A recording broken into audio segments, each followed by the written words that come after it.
say the skies of Lebanon are burning, those mighty cedars bleed in the heat. They're showing pictures on the television, women, children dying in the street. And we're still at it in our own place, still trying to reach the future through the past, still trying to carve tomorrow from a tombstone. But hey, don't listen to me, 'cause this wasn't meant to be no sad song. I've heard too much of them before. Right now I only wanna be here with you until the morning dew comes falling. Yeah. I wanna take you to the island, trace your footprints in the sand, and in the evening when the sun goes down, we'll make love to the sound of the ocean.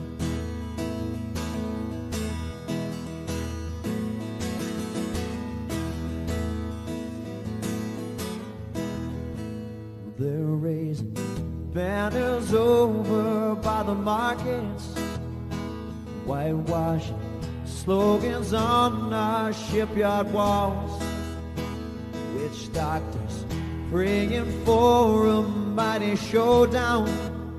There's no way our holy flag is gonna fall. Up here we sacrifice our children,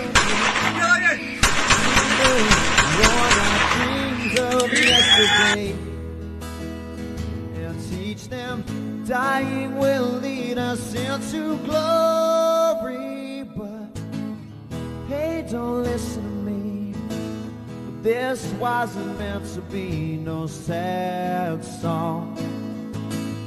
I've sung too much of them before. Right now I only wanna be here with you until the morning dew comes falling.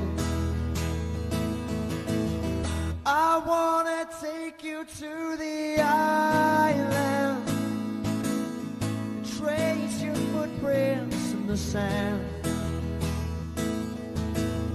and in the evening when the sun goes down, we'll make love to the sound of the ocean.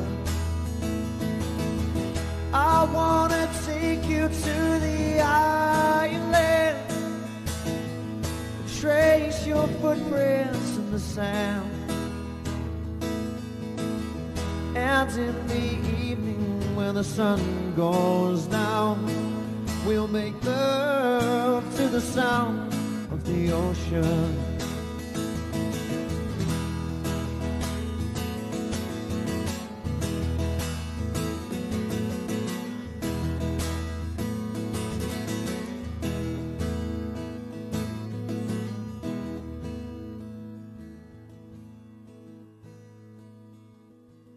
I wanna take you to the island, trace your footprints in the sand, and in the evening when there's no one around, we'll make love to the sound of the ocean. And in the evening when there's no one around, we'll make love to the sound of the ocean.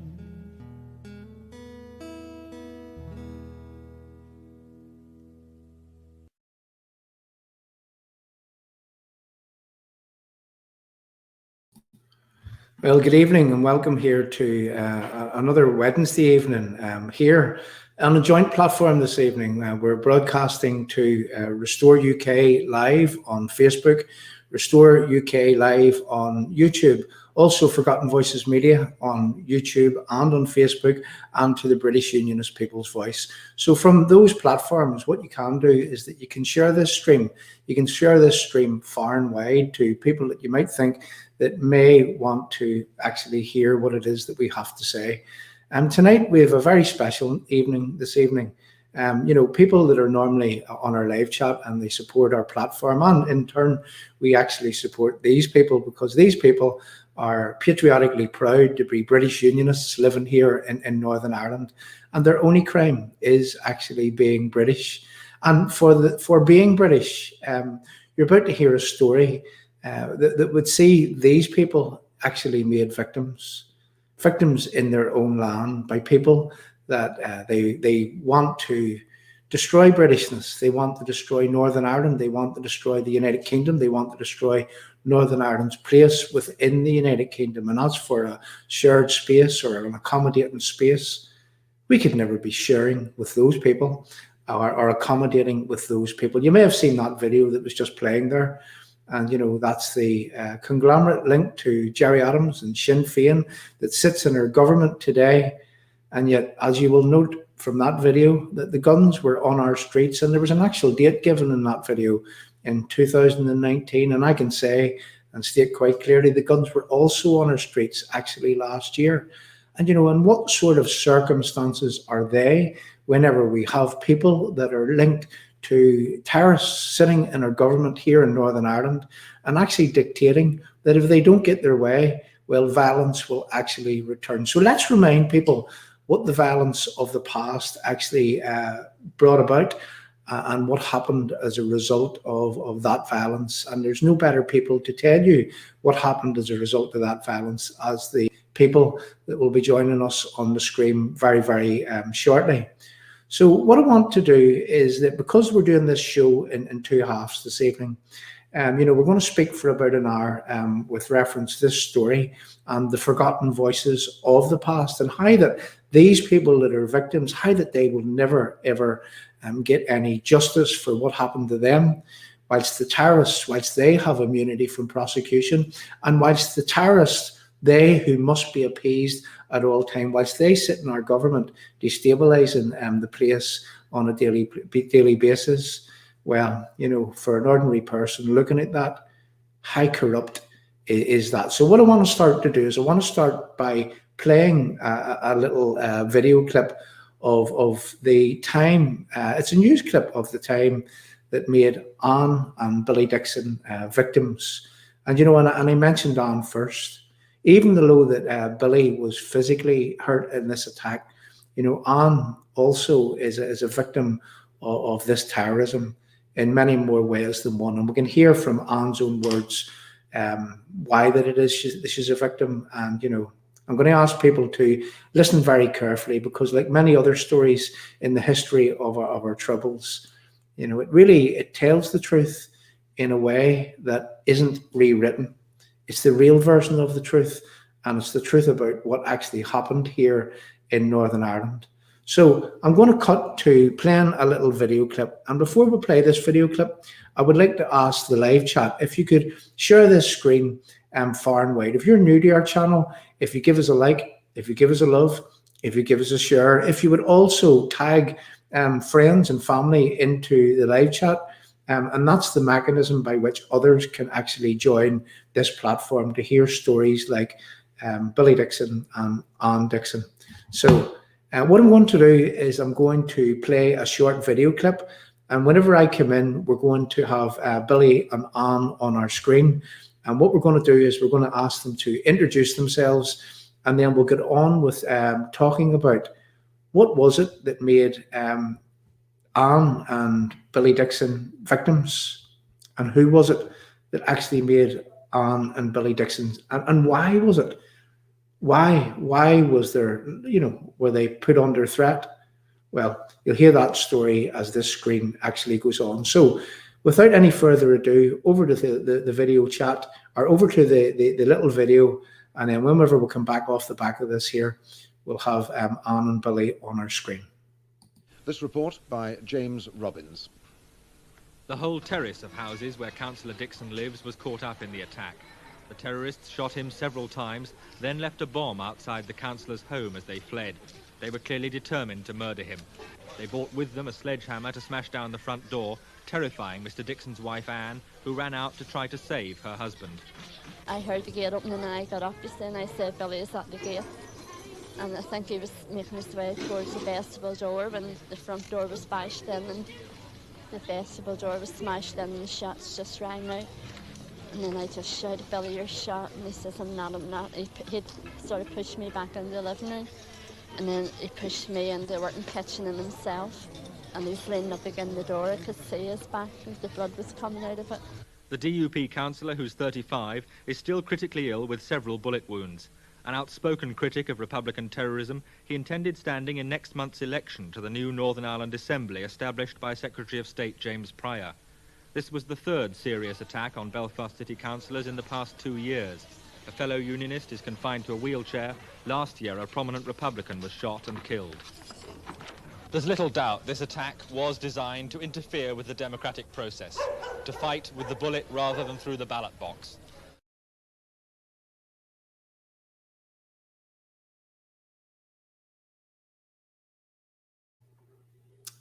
Okay, so now that we're back, now that you've seen that little clip, now that you've seen the thrust of what happened to Anne and Billy on that day in 1982, Billy will correct me if I'm wrong.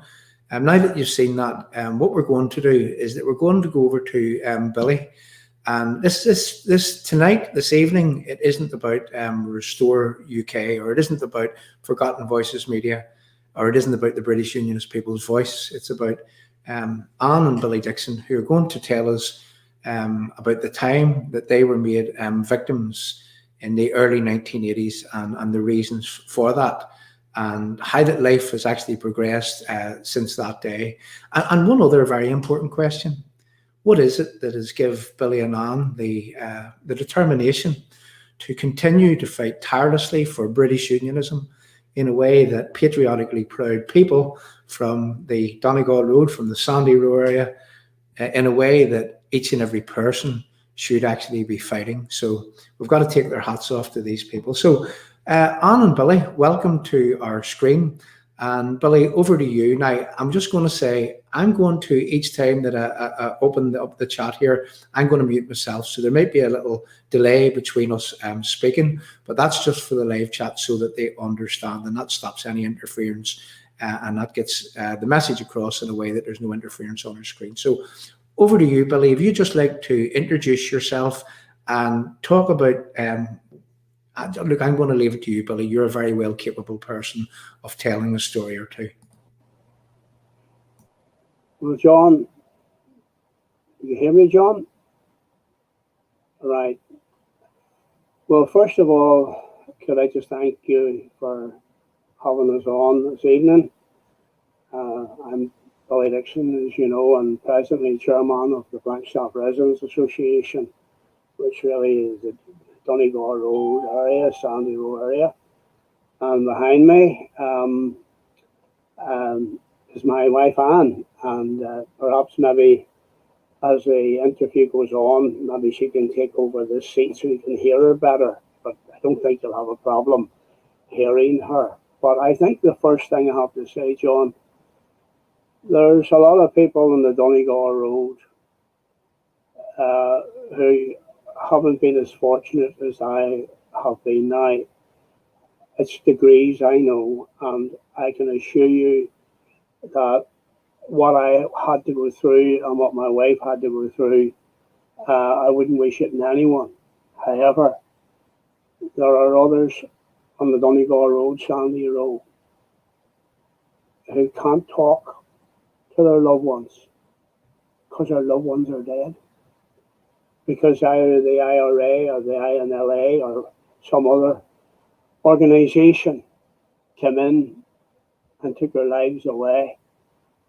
And so if any of the residents of the area, in fact, residents anywhere, people anywhere who are suffering tonight because they don't have their daddy, they don't have their mama, don't have their brother, don't have their sister.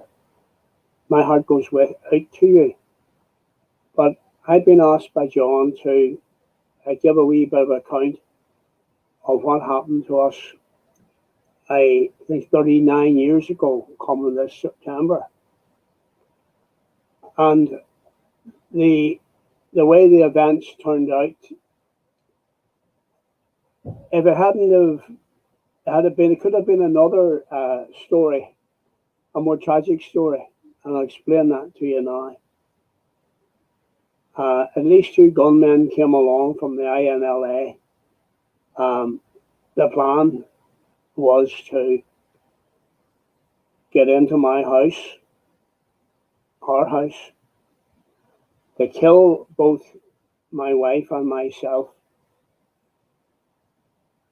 and then to leave a bomb, which was disguised as a radio, to leave it in the living room. Then the police would come out, the security forces would come out to investigate the killings of my wife and myself. They probably would not suspect this radio, like a transistor radio. Wouldn't suspect it sitting there, or maybe in the month beside some shelf in the living room. And while they would be carrying out their investigation, this bomb would go off with 6-inch nails, and you can imagine that small. So our living room wasn't a very big living room, I can assure you. And you can imagine the bomb going off in that living room with police in it. They would have been killed. I don't know how many police would have been there, but they would have been killed. So it would have been away from myself and members of the security forces. Now, what happened to stop that? What happened? Well, I've always been determined that if a gunman pointed a gun at me, I wouldn't stand by and just wait for the shots. I would do something. Either I would try to run away or I would go for the gunman. And I've always had that in my mind. That night was council meeting, and I was extremely tired. There's been a lot of business, a lot of council business. And you can just imagine the long evening discussing the various council business issues that had to be discussed. And of course, it would have been a long day as well.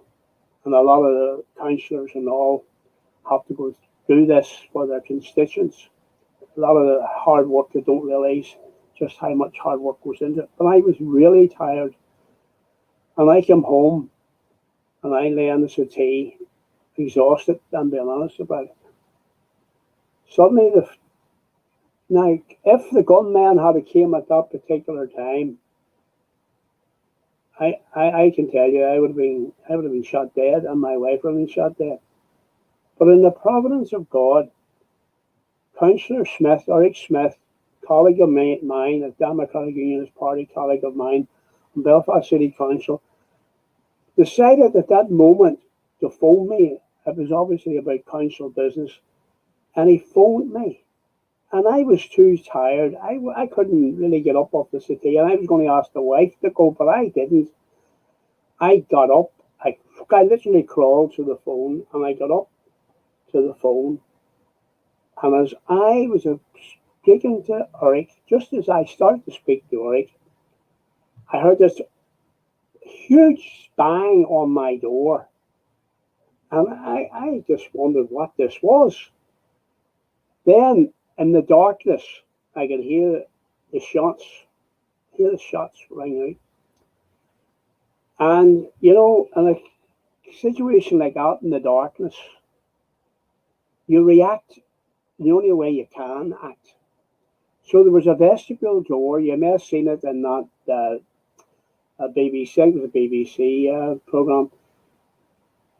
As a vestibule door, and as the shots were kept firing, I slammed the vestibule door in the faces of the 2 gunmen, and I couldn't be sure at that time how many there were. I slammed it in their faces, And then I put my two hands through the glass, which, this is the way I remember it happening. And by the way, even after this, I was telling the police all the details. The police said certain things couldn't have been right because of forensics. And it just actually demonstrated why these soldiers, they're asked to make a count of things happened 30 odd, 40 years ago. And I was given an account of something that happened very, very near to when it did happen, and I still wasn't getting it clear in my head. But in my panic, I pushed my hands through the glass as if to throw the glass at them. Pushed my hands right through, and then the firing stopped. But I had been hit, not twice as the reporter said, but I'd been hit once. The revolver, the pistol, there was the full magazine was emptied. I think it was 6 shots, as far as I know, 6 shots. All missing me at point blank range. All missing me at point blank range. But one hit me. Then, when the shooting stopped, I went back and told Anne to get into the kitchen. And she got into the kitchen and she said something like, "You're shot, Billy." And I said, "I'm not." I didn't want to panic her, but she obviously seen the blood on my back. And I stood there with my hands ready for them to come in again, thinking they were going to come in again. But there was silence. Silence. Now, Bumper Graham, I'm leaving maybe come a couple of things out, just for the sake of time. But Bumper Graham, a neighbour from across the way, I owe my life to him because Bumper got me into his car. He didn't worry about, there'd be blood on my nice car seat or anything like that. Bumper got me into his car. And if Bumper's there tonight, he's listening tonight, he's still no longer living. Bumper, I'm saying it again to you. Big thank you. Really thank you. Well, Bumper, he drove off out of our street. I don't know how fast he was going, but I know at one point I thought he went over in 2 wheels. That's how quickly he was going. He went so quick that the police actually thought he was he was the terrorist at one stage. But he got me to the hospital as quickly as he could. And when I got into the hospital, I was on the operating table. And another thing in the providence of God, the surgeon who operated on me, I think he had been from Chicago. And he had been dealing with gunshot wounds on a daily basis. And, it was old hat to him. I couldn't have had a more excellent surgeon than himself because he was so experienced. And he literally opened me up. I could hear everything. Listen, John, I don't know how to explain this, but I couldn't breathe. I was drowning. I felt, I couldn't breathe. And this went on and on. I couldn't breathe. I don't know where the oxygen it was obviously the machines. I wasn't put over. It must have been, local anesthetic or whatever they call it, but they opened me right up and I could hear everything they said about drains here and drains there. And they poked one right into my side, some kind of thing. And John, I'm putting my hand on it now. I can still feel that now, the pain. I can still feel it. I can still feel it, And, and if I go anywhere for examination, they're always asking me, had you a heart operation or something, see the big scar? Well, I don't want to tell them I've been shot and all that sort of thing. But thank God I had a good surgeon.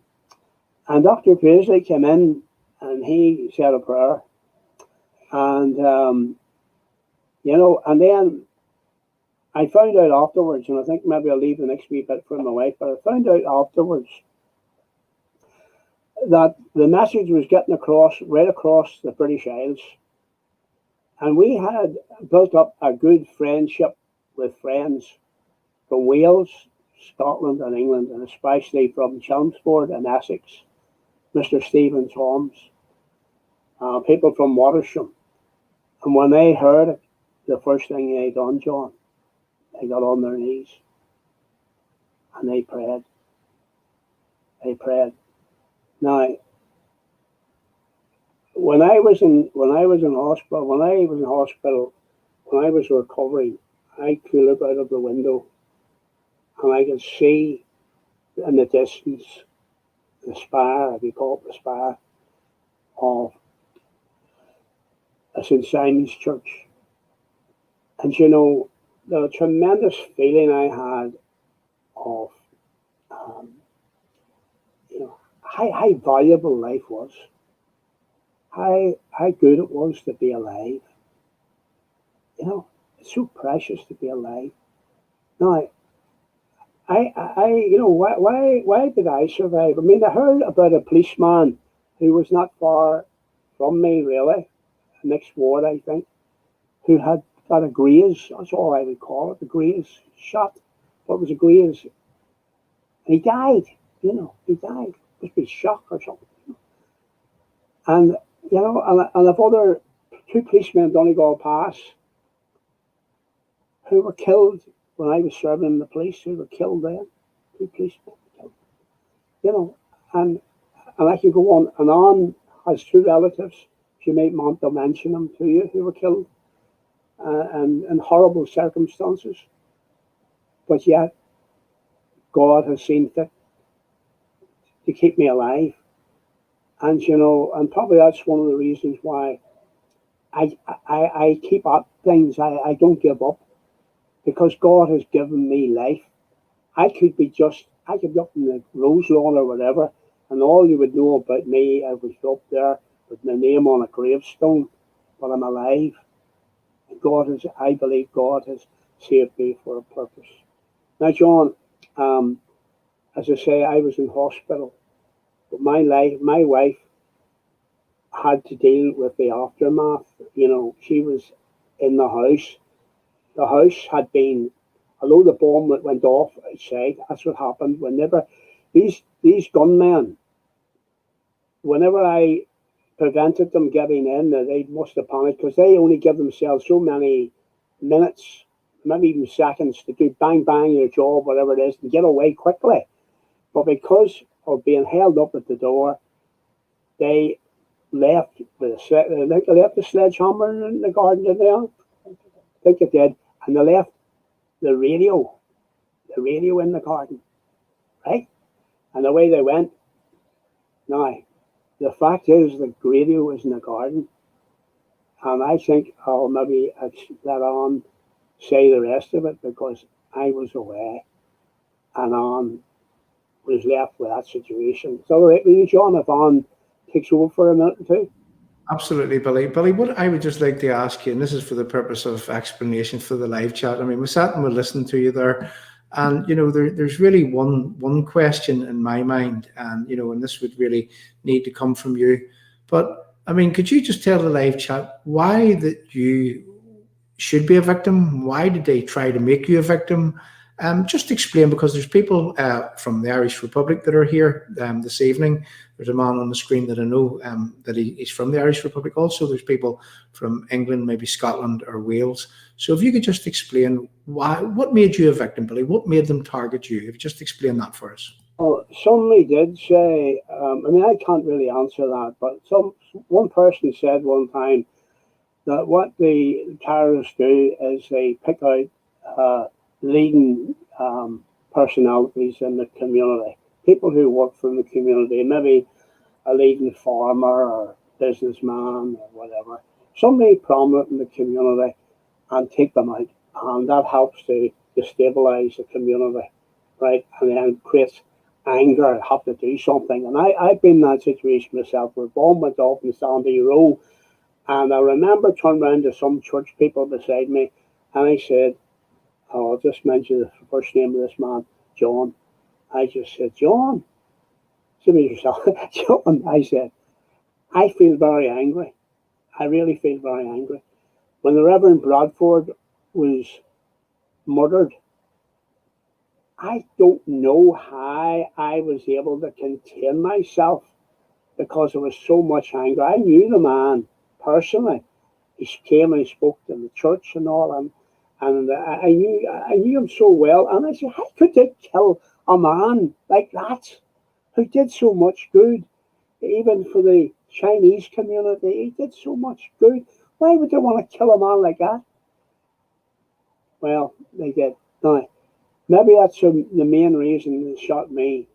Maybe it was just simply it was a member of the Democratic Unionist Party at the time, or there could be other reasons. For example, I knew that the Reverend Bradford was very, very interested in, you could say, mismanagement at the Royal Victoria Hospital.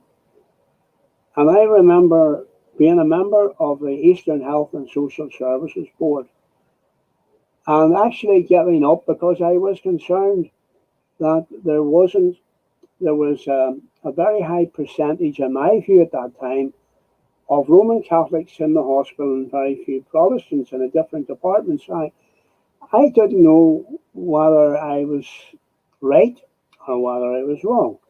So the solution would be to have a questionnaire, some kind of a questionnaire, to establish the percentage of Protestants and the percentage of Roman Catholics working in the hospital. And this is before legislation came out about having to declare all this fair employment thing. This was way before all that.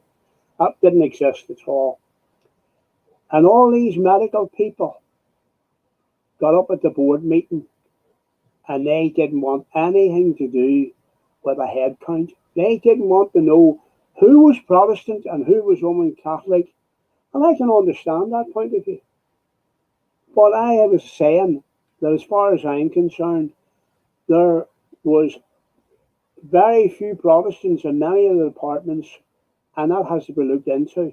And the only way to look into that is to find out in some way, how many Protestants there were and how many Roman Catholics and how many were non-descriptive. That's all I was asking for. And there's a public allowed into these board meetings, and they were all sitting in the back from trade unions and all the rest of it.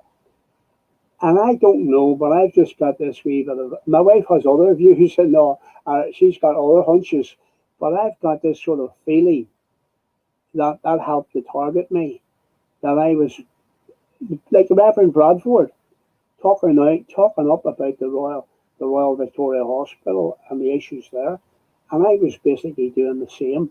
Now, I'm not saying that's the main reason the Reverend Bradford was murdered, but I just have this feeling that could be possibly the reason or one of the reasons. But come back to the point I made, and it was made by this particular person, that the IRA, the terrorists, target prominent people within a community, and they just go after them. Doesn't matter who they are. Doesn't even have to be a member of any political party. Just could be a headmaster of a school.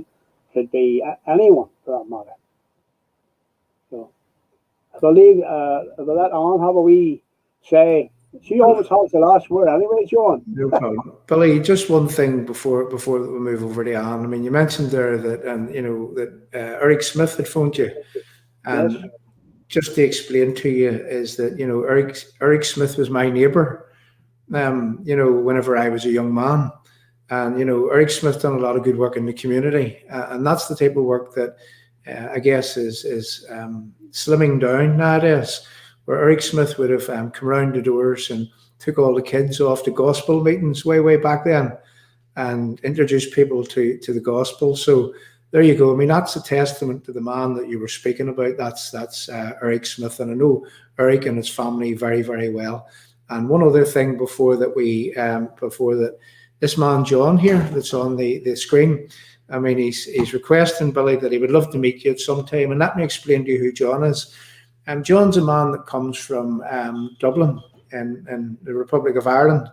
And, you know, myself and John often have conversations about how that it is that the likes of John and people from the south have more in common with us, Billy, than they do with a lot of their own people because of the way that their society has actually become. So again, these are the type of people that are visiting our screens on regular basis.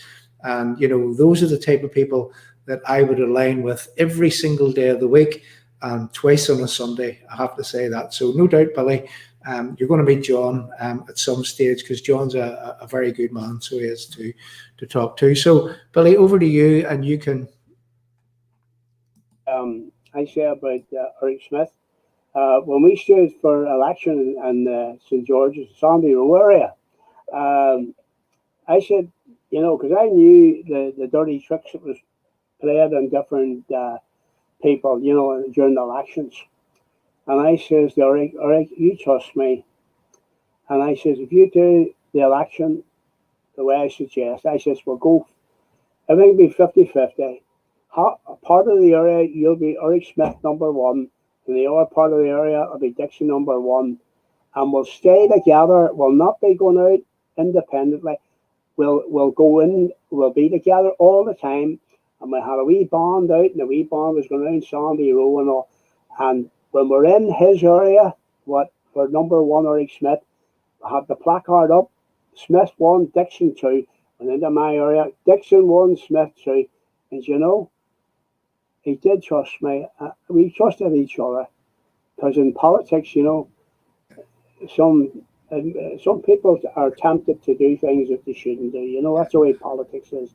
Yeah. But we trusted each other, and as a result, the two of us were elected to Belfast City Council. So, if you work together, if you trust each other and work together, that's a secret. So, and I think the other thing too, I know, John, you're trying to, you know, bring all shades of unionism together. You know, I understand that and I appreciate that. I mean, but from our point of view, from those who would profess Christianity, we believe in a living God, and we believe God overrules, and that's why I believe God. Like, people will come round and, you know, people get very involved with things, and I guess a wee bit muddied and say, but, well, why was my husband killed, and you gotta what? I can't answer all that, John. I can never answer all that. And I can feel for them, and I can understand. That's what I said. That's why I was very careful at the very start to mention those people, because my heart goes out to them. And I have no answer. I have no answer. I wish I had the answer, but God has the answers. I don't have the answers. So I'm going to hand over anyway to Anne, have her say. Go ahead.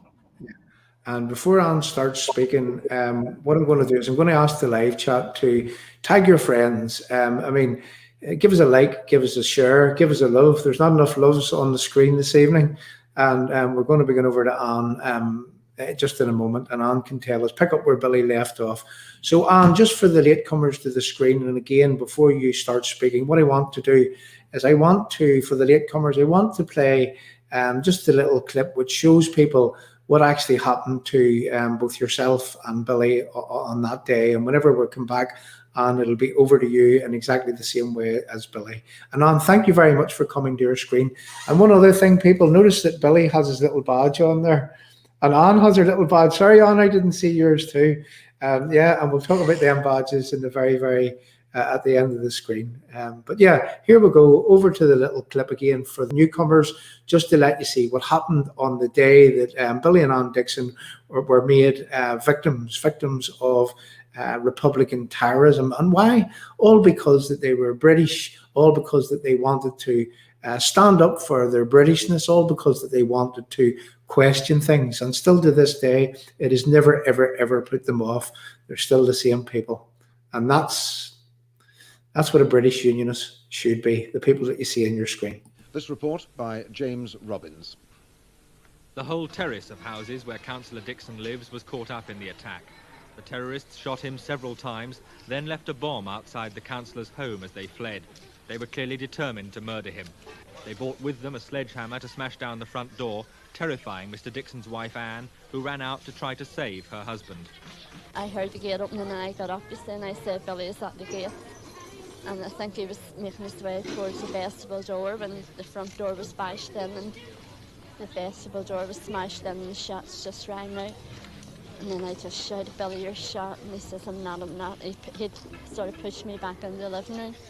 And then he pushed me into the working kitchen in himself. And he's leaning up against the door. I could see his back and the blood was coming out of it. The DUP councillor, who's 35, is still critically ill with several bullet wounds. An outspoken critic of Republican terrorism, he intended standing in next month's election to the new Northern Ireland Assembly established by Secretary of State James Pryor. This was the third serious attack on Belfast City councillors in the past 2 years. A fellow unionist is confined to a wheelchair. Last year, a prominent Republican was shot and killed. There's little doubt this attack was designed to interfere with the democratic process, to fight with the bullet rather than through the ballot box.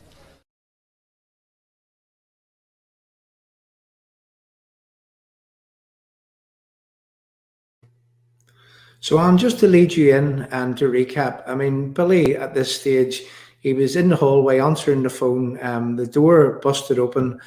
Billy basically fought off the gunmen. He was shot once.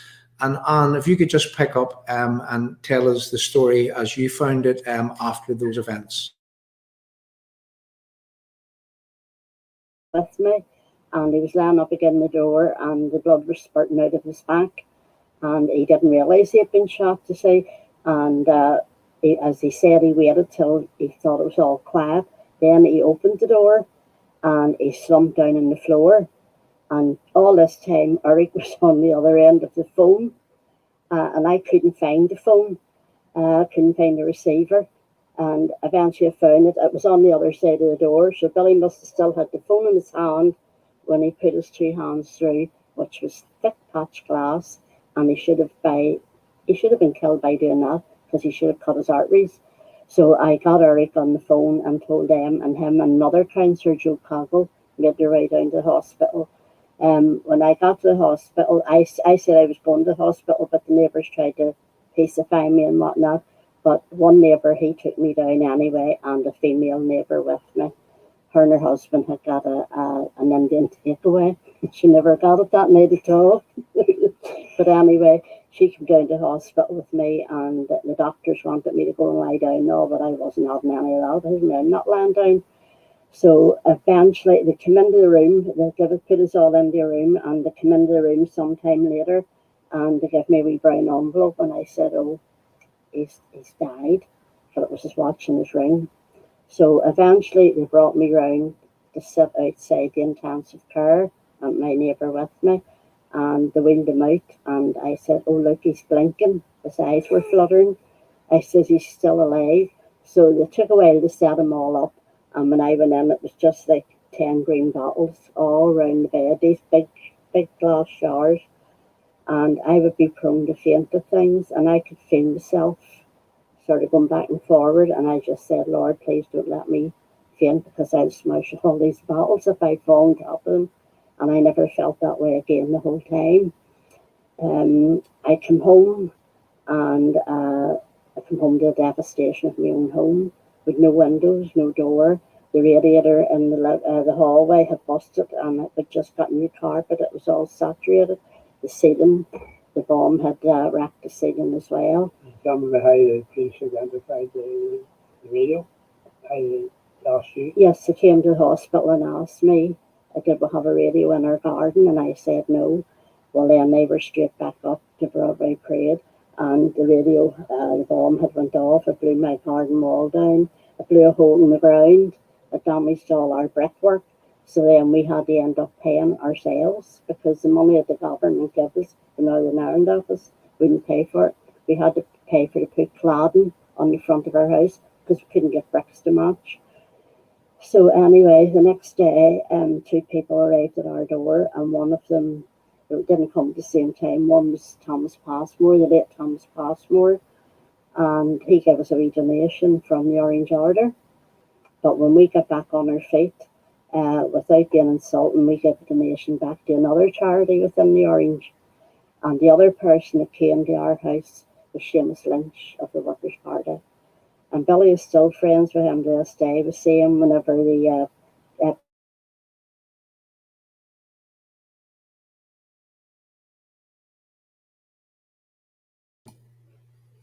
we seem to have a problem with the sound here for some reason or other. And it's not that you're muted or anything on. So, right, Anne, if you just talk again there to see, do you?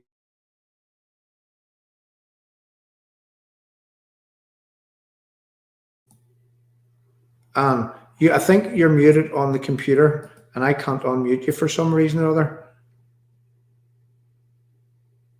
Can you unmute your mic, Billy, there with your little button? Ah, that's better. That's better. There was just something hit there. Can you hear me now? Yes. Okay, so back to the stage where Seamus Lynch would have came to the house and Billy was still. Seamus Lynch came to the house. So as I said, there was other people should have been at our door and weren't. Actually, I'm being honest about it. Ian Paisley came out that night. Billy didn't want me to say it, but I'm saying it. Ian Paisley came out and seen the neighbours, and the neighbours said, this is when the bombing went off. I think it was the next morning. And the neighbours said, we have to get this cleaned up for Anne coming home. Ian Paisley says, leave that to me. And the people that cleaned my house up for me coming home was my father and a man that worked with him. That's the things that happened to us. But in the hospital, I was going to say something there about the hospital. And my mother, well, whenever I seen that Billy was rallying round, I thought, well, Billy's mummy has to be told. So Eric Smith, who knew Billy's mummy, she went to his wee meetings, he went up to tell her, and Stuart McRae, another councillor, he brought me over to my mum and dad's flat in the Braniel, and I rapped on the window. This is about 4 a.m, like, or 5, and my daddy gets out of bed and comes to the window. Here's me, it's me, you know, trying to be not scaring him. So when I got in, he thought Billy had had an accident, you know, a car accident, like. And I wanted my mummy and daddy to find out before the news came on, for he would have had the news on from the crack of dawn. And I wanted him to know that before it came over the air. So they couldn't get over it. They were gobsmacked, the two of them. So the next day, I got ready. I was in their house with a mint green blouse on me, covered in blood. That's the way I went over. So I had to get home and get cleaned. And that's when I came back and seen the state of my home. And, well, the neighbours, they had problems too. Some of their windows were blew out and there's smoke coming down the chimney and all. And all I got was they had to pay the first £100 or something themselves, and then what was left to pay wasn't much. So the Northern Ireland office didn't do right by my neighbours either, like. But anyway, they wanted to transfer Billy from the city hospital to the Royal because his breathing was so bad, but Billy kept saying no, and they kept asking me to try and persuade him. So eventually we persuaded him, because they had said that he would go into a secure wing in the Royal Victoria Hospital. So that was all arranged, and up we went to the Royal Victoria Hospital, and it was a secure wing. You could hardly get into it. So, but this day I was up, and the police called me, and they said, there's a woman coming up that staircase on her own. Can you vouch for her? It turned out to be my cousin's daughter, who doesn't get into lifts. So that's how secure it was. And he had a wee room of his own and that. So anyway, when the time came for him to leave the hospital, the Royal was able to help him with his breathing, which was very good, because that was his problem, his breathing. When the time came for him to leave the hospital, we had nowhere to go, only our own home, with no ceiling and your windows blew out and all. So my mother and father, we went to their flat in the Braniel, and we stayed in the Braniel flat for 3 weeks. My mum and dad lived in our house. It's just like a builder's yard thing. And I mean, they weren't young children, they weren't teenagers, but they lived in that. And again, there was people said that certain ones should have sent us away on a holiday. But they didn't. But we had a very good friend, actually, he's just died recently, Jackie Butler, a very good Christian man. And he was a plasterer, and he came out and fixed the hole in the ceiling, and then replastered the whole ceiling for us. So we had friends, but not, there was friends that we should have had and we didn't have, put it that way. But when the time came for Billy to get out, we're a bit dubious about him coming out, you know, in case the INLA were waiting on him coming out, because you become paranoid. But we needn't worried about that. When we come out the back door of the city, or the Royal Victoria, people were looking, saying, who's the VIP coming out? Because there was loads of police about, and out walks Billy Dickson and Ann Dickson, and in their police car, and they took us to the Braniel, and they kept an eye on us. And even when we did come back home, they'd have been driving up and down the street, and neighbours would have been reporting it to us. I seen a plainclothes car going down your street. Do you know anything about it? So it was the police. And when he started back to work, they would have followed him to work and all. One day he was going to work, and this motorbike sped by, and he just threw himself up against the wall, because that's the way he was.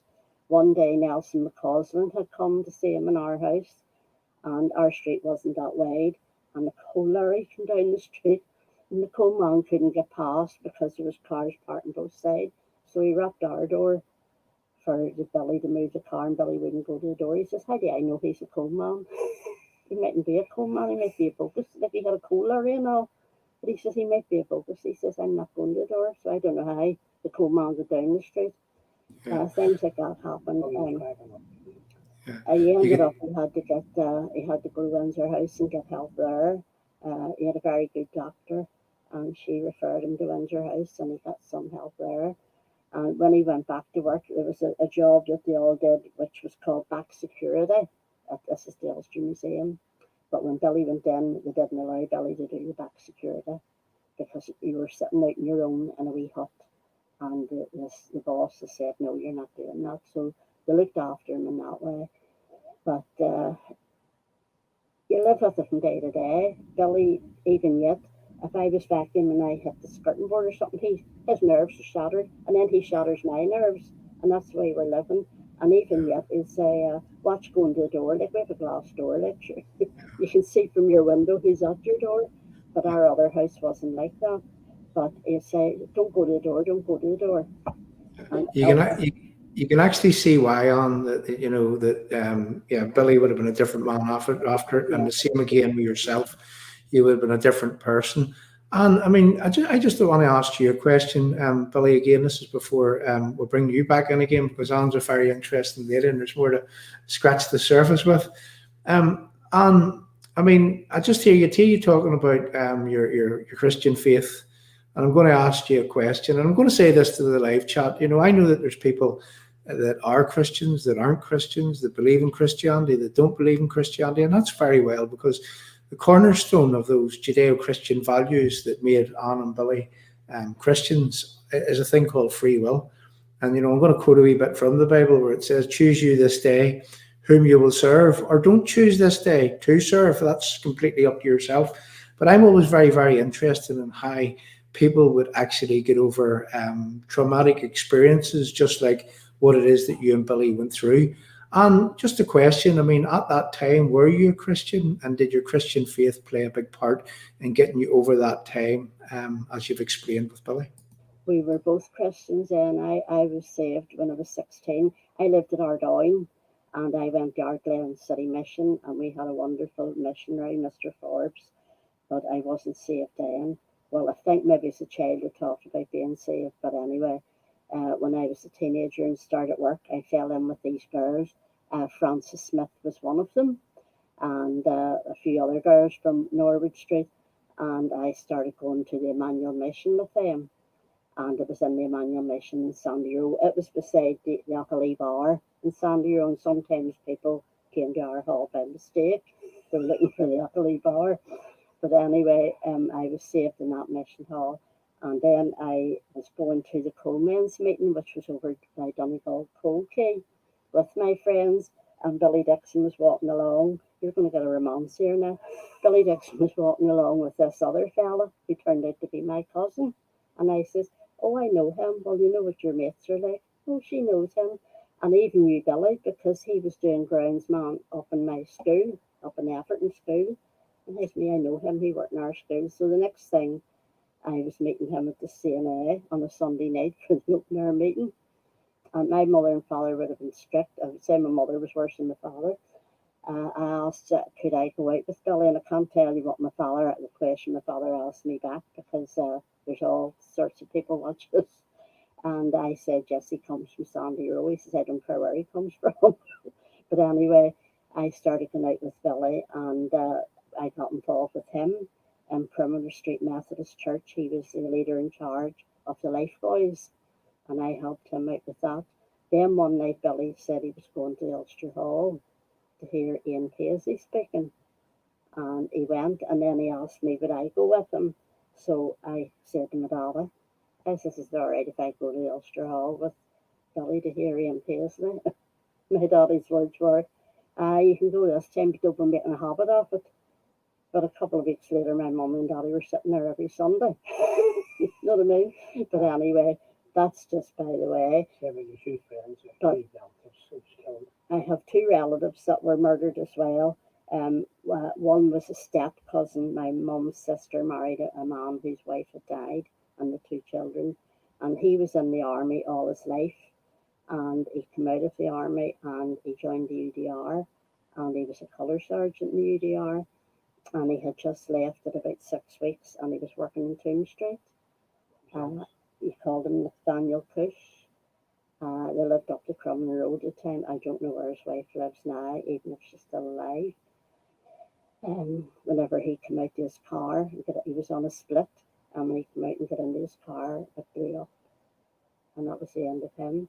The other one was my cousin's son-in-law, Colin Abernethy. And he wasn't in any paramilitaries, and neither was the other fellow. He wasn't in the police or the army or anything, but he was in the Ulster clubs, and he was a very good writer, and he was always putting letters in the press. They got on the train. He lived in Lisburn, and they got on the train at Hildon, dressed as postmen, and they shot him dead on the train, and left his wife with a 3.5-year-old son, and she was heavily pregnant with her daughter. So our family has had our share of tragedies at the hands of the INLA and the IRA. Thank you very much for that. And you know, I'm referring to the words of a poem that was often put out on this platform, and it's, I can't help but wonder why so many people had to die for being British in our own land, murdered by cards by their evil hand. You know, that's the gist of that poem, man. When Billy was lying on the floor at the city, I actually thought he was dying then. And stranger things come into your head. We had a dog, and I heard him barking in that wee clip from the BBC. And I don't even know who had him for a few days. Somebody must have had him for a few days. But I started to panic. I said, so the dog, like he was lying again the door and the blood spurting out of his back. I says, the dog, where's the dog? So we got him in the kitchen as well, and because there was all broken glass, and he's going to cut his paws. But anyway, we survived that. But as Christians, we had to look to the Lord, and we had, with some good friends, we had a man, Billy Weir. He took over the children's work for us. We were doing children's work, and he ran it for a lot of weeks. And then when Billy was fit enough, he would have come down to the hall and sat, and I would have started muddled through doing the meetings myself. So we had him, we had Jim Robinson. They were good men. They brought Billy up in the city mission, and we had them to rely on. There was others that we could have relied on, but they weren't there for us. So, but Billy's too much of a gentleman to say things. I'm not as gracious as him. Yeah, I understand. I could go into every detail from the minute it happened, every detail, but it would take days to go through it all. Yeah, and just on another note, what I would like to ask you, and this is again for the purpose of the live chat, and like, let me explain something, is that, you know, given that Billy and Anne had went through what you've seen, if you've been here from the start, I mean, Billy was shot, and Anne was there, and Anne was present, and not only did they try to shoot Billy, but, you know, they would have blown Billy and Anne up if their plan had actually came to fruition, and Billy, you know, but Billy did actually fight them off, and seen them off in a way that they went. But, you know, it hasn't stopped Billy and Anne from doing the things that they do. I mean, recently I got involved with them whenever they're now fighting to save the Boyne Bridge, you know, and they fight tirelessly in that way. And there's another thing that the two of them actually do, and this must be said, but who remembers the flag protests where a lot of people have actually forgotten about? And Anne, could I just ask you if you could tell the people, I mean, how many years ago did those flag protests start? And you don't have to be exact, and yet you are still there every Saturday, still standing up for the flag of the country, that flag being the Union Jack. Anne, over to you. Well, we will be there 9 years in December coming. It was 2012, and there was quite a crowd at the time, and sometimes it got a wee bit out of hand. People were very feisty about things and hot-headed, but the numbers dwindled over the years, and I suppose the virus hasn't helped either. So we have about 20, 25 coming, although they're not all back yet because of the COVID. But we've been doing that through thick and thin, snow, hail, sunshine, rain, doesn't matter, we're there. And then, of course, we've had a few members that died as well into the bargain. But we're there, and people say, "Are you still there? You doing that?" Why are they not there? There was somebody on the other night, I think, on your programme, and he was saying about the flag protesters. Well, why doesn't he come down and support us? Why don't all these people get up off their backsides and come down to City Hall? Even though you don't have to be there every week, even once a month. If they love the flag of their country so much, why aren't they down to City Hall? That's where they should be. And in case I forget, going back to Billy down on the floor, I actually thought he was dying then. That's what he was saying. "Lord, don't take me away from the children's work." And the Lord didn't take him away from it. But unfortunately now we don't have any children because of the situation. We have no children. So anybody out there has children living in the village area, send them along to us. We're there every Thursday night, 6:30, and every Sunday, 2:30. Yeah. And just two things is that, I heard you saying, I seen you saying to that guy the other evening when he was talking about the flag protest, and I think you had said, or someone had said, that there's no stickability these days with some people. That was you. Now, I'd just like to read this here from Philip Glenfield. "I grew up in the village next street to Billy and Anne and went to their wee meetings. Two wonderful people, pillars of the community. I remember that terrible night. Even though I was 8 at the time, it was a shocking night. But it says a lot about the two of them. After it happened, they just continued to do, and they still do to this day." So there's a huge endorsement. They live in the next street to us, and we used to call for them every Sunday for Sunday school.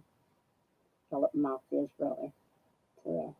And as I said to you, that's what Eric Smith would have done with me. And my sister's on this chat this evening, and I can see my sister actually saying that, yeah, I remember Eric Smith took me to the hospital when I fell and broke my leg.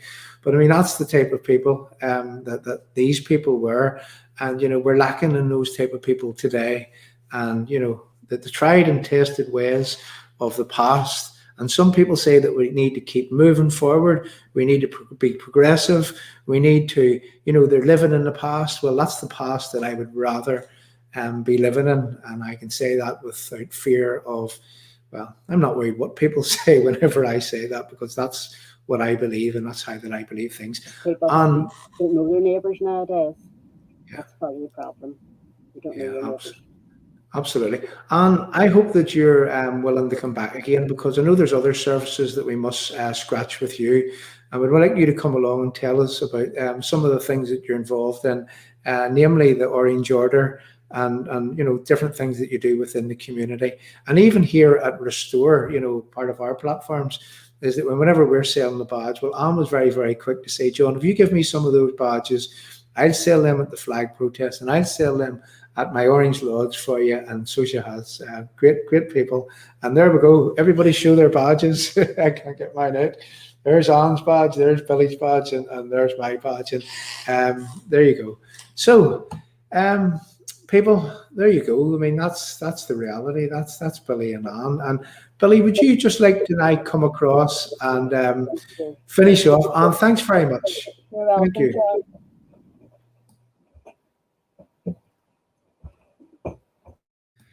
So Billy, I mean, there you go. I mean, you're the man that wanted to stand up for the community. You're the man that questions things. You're the man that would actually question about oh, sorry, I think they've just knocked themselves off again. If they can come back in again, I keep talking whilst that they probably come back in again.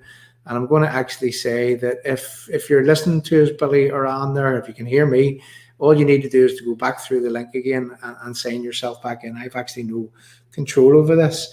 And if they don't come in, here's what I'm going to do, people. I'm going to play us just a little song. And then what we'll do is that if Billy and Anne don't come back in again, what we'll do is that we'll move and we'll begin talking about the things that happened here today in terms of, you know, what happened to British unionism today, in terms of the judgment that was delivered with reference to the actual protocol. So what I'm going to do is that we'll just drop that down. I'm going to go over to a little video, and hopefully Billy will be back in here again. And if not, we'll move on. So here's what we're going to do.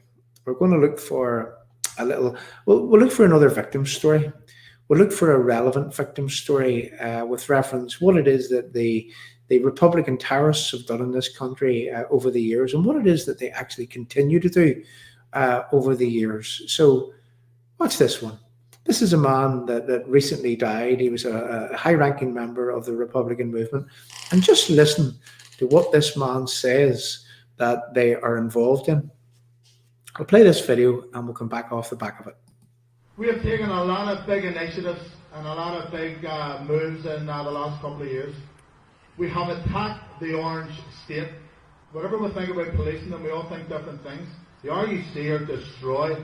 The Orange Order are in their backs. The dance throws that they have are going year by year by year. The civil service is under assault from us. The southern state is collapsing, it's falling apart.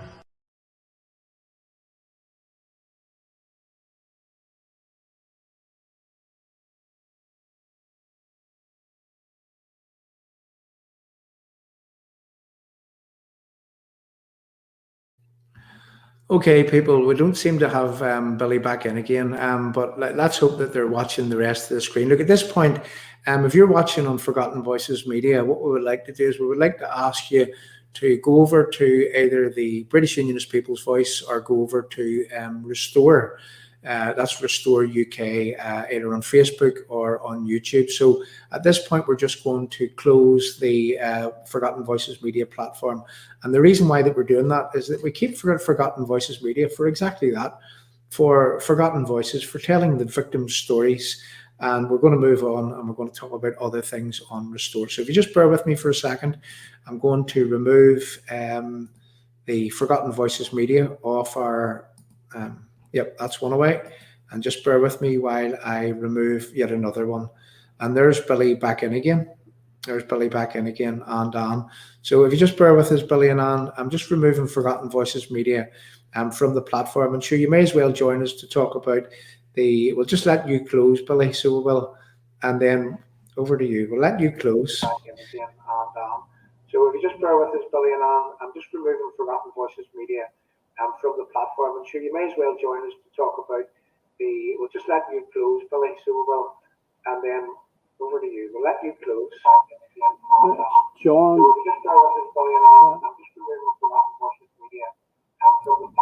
There seems to be a problem. What I'm going to do, people, if you can hear me, I'm going to close the screen down, and I'm going to restart with another screen. We've got technical difficulties, unfortunately. We've got technical difficulties, people. Yeah. I'm going to close down and we're going to come back in again.